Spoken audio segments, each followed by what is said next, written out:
to Scadden Wash, 14-day camping area on the east side of Quartzsite, Arizona. Looks like we have to register with the host. I suspect that's a way of making sure that no one stays more than 14 days. Well, when you register, they'll need your name and city, state, zip, license number, that sort of stuff. Then they'll give you a tag to put in the window. It looks like there's a 14-day camping rules here. Looks like we can camp for 14 days in a 28-day period. And we have to move to another location 25 miles from the site, or to one of the paved sites. No dumping of black or gray water. Trash has to be packed out. Firewood is not permitted at all.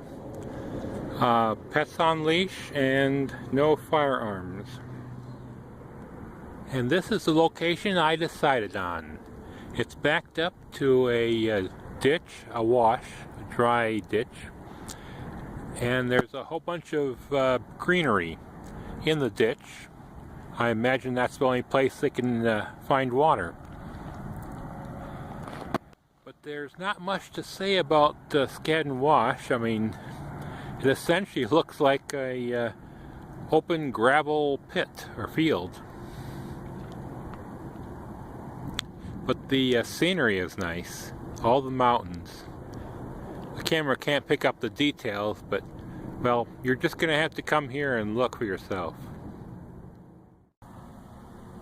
There doesn't appear to be any free open Wi-Fi connections. Well, I was hoping. It appears I won't be getting any TV stations out here in Scadden Wash. Because Scadden Wash has got these mountains to the east, the sun comes up a little bit later. However, Quartzsite receives the sun before I do. And of course the mountains to the west. It's about 7:30 in the morning, so finally the sun is hitting my portable solar panel and I'm ready to start charging for the day. Then maybe an hour or so later, the sun is high enough so that the rooftop solar panels can take over charging up my batteries. Scadden Wash. What to say about this place? Well, I suppose first thing is the negative. As much as a negative there can be. And that would be, of course, the Interstate 10. Traffic, especially during the day, is very intense. Bit of noise back here. I don't think you can get back far enough into the desert to get rid of the sound. Although at night it's not too bad. But this place is probably the closest free 14-day camping area to Quartzsite. And since most of the conveniences are on the east side of Quartzsite, it's convenient. And the gas station is on this side, and the laundromat is on this side, and the grocery store is on this side. The west side is mostly the post office, government offices, a few knick-knack stores, and that's where they have the big tent, it looks like. So if you want to get away from most of the craziness of Quartzsite and still be close, Scadden Wash is the place. So for a good place to at least get accustomed to the area, I would say Scadden Wash would be a good place to start out with. And then as I explore, I'll probably find out more about all the other places in the area to camp. And of course I'll be doing a video on each one of those as time goes by. But I sure do miss the services of the city parks in Texas. Oh well, that's the way things go.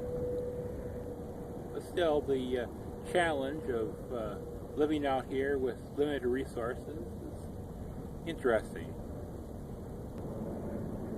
Little experiments here and there, and I can probably extend my stay a little bit before having to go into town to do some services. I think every traveler should have a challenge or two on the way through their life.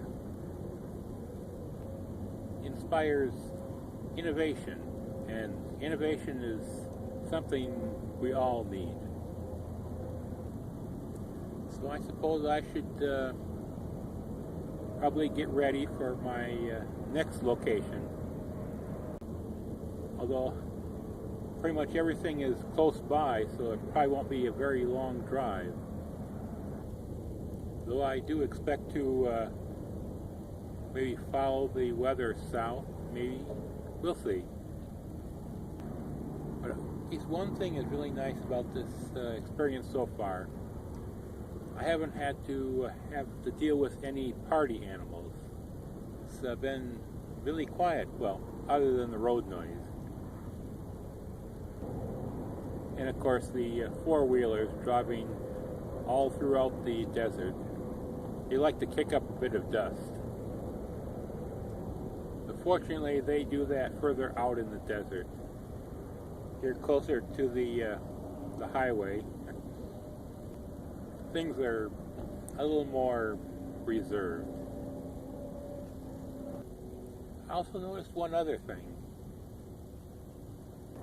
Now, last year when I was in Texas, you know, the winds were always blowing during the day.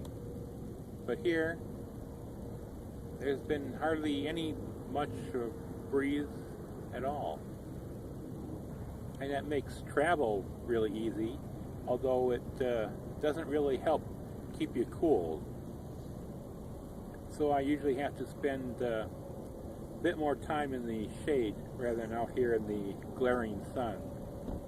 Although the glaring sun is what's powering my life, so I guess I can't complain too much about that.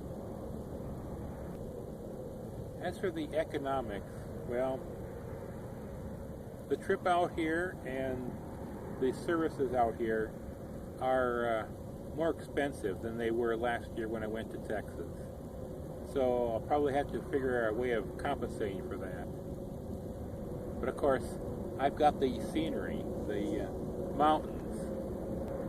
That's something Texas really couldn't offer me.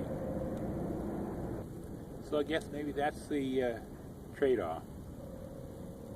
Scenery for cost.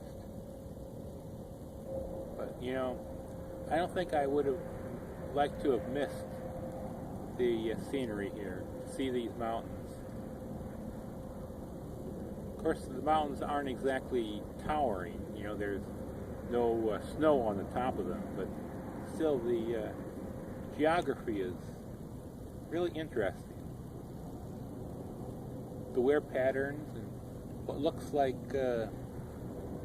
extinct volcanoes. And if you're really into rocks, there's a large variety of rock styles here.